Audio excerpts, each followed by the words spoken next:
അതുണ്ടല്ലോ, രാത്രി പണിയെടുക്കുക ഒരുപാട് പേർക്ക് ഇഷ്ടം ഉണ്ടാവില്ല അല്ലേ? എല്ലാം കഴിഞ്ഞ് വെറുതെ ഇരിക്കാനായിരിക്കുമല്ലോ എല്ലാവർക്കും ഇഷ്ടം. പക്ഷെ എനിക്ക് രാത്രി പണിയെടുക്കാനായിട്ട് ഇഷ്ടം. പറഞ്ഞാൽ നമ്മൾ അപ്പം കഴിക്കും ചൂട് നല്ല രാത്രിയൊക്കെ എനിക്ക് ഫുഡ് കഴിക്കുമ്പോൾ നല്ല ചൂട് കൊടുക്കണേ കഴിക്കണം കേട്ടോ.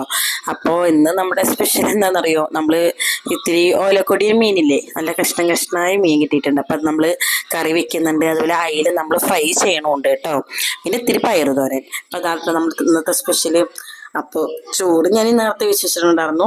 അപ്പം കറിയൊക്കെ ഞാൻ നമ്മൾ സാധാ വെക്കുന്ന പോലെ മുളകിട്ടിട്ട് നല്ല ഇന്നത്തേക്കാളും ടേസ്റ്റ് ഉണ്ടാവും കേട്ടോ. നാളേക്ക് അത് വറ്റി കുറുകി വരുമ്പോൾ പ്രത്യേക ടേസ്റ്റ് ആയിരിക്കും കേട്ടോ മീൻ കറിക്ക് ഉണ്ടാവുക. അപ്പം അത് കഷ്ണം മീനായിട്ട് പറഞ്ഞ കുടംപുളി ഇട്ട് വെക്കണമായിരിക്കും ഏറ്റവും നല്ല ടേസ്റ്റ് എന്ന് എല്ലാവരും പറയും. പക്ഷേ എനിക്ക് കുടംപുളി എന്തോ തീരെ ഇഷ്ടപ്പെടില്ല കേട്ടോ. എനിക്ക് സാധാ വാളംപുളിയായിട്ട് എപ്പോഴും ഇഷ്ടം. അപ്പം നമ്മൾ ഇതാ അയിലമീൻ ഫ്രൈ ചെയ്യുന്നുണ്ട്. അത് കഴിഞ്ഞപ്പോൾ ഇതാ പയറ് തോരൻ വെക്കണ്ട കേട്ടോ. പയറ് നമ്മുടെ നാടൻ പയറാണ്, വീട്ടിലുണ്ടായ പയറാട്ടോ. ഇവിടെ എൻ്റെ വല്യപ്പാക്ക് ചെറിയൊരു കൃഷിയൊക്കെ ഉണ്ട്. അപ്പം പയറ് കോവയ്ക്ക അങ്ങനത്തെ കുറച്ച് അപ്പം അവിടെ ഉണ്ടായതാണ്. അപ്പം നമ്മുടെ സ്പെഷ്യൽ ഇതൊക്കെയാണ്. നിങ്ങളുടെ സ്പെഷ്യൽ എന്താണെന്ന് എല്ലാവരും കമൻറ്റ് ചെയ്യൂ കേട്ടോ.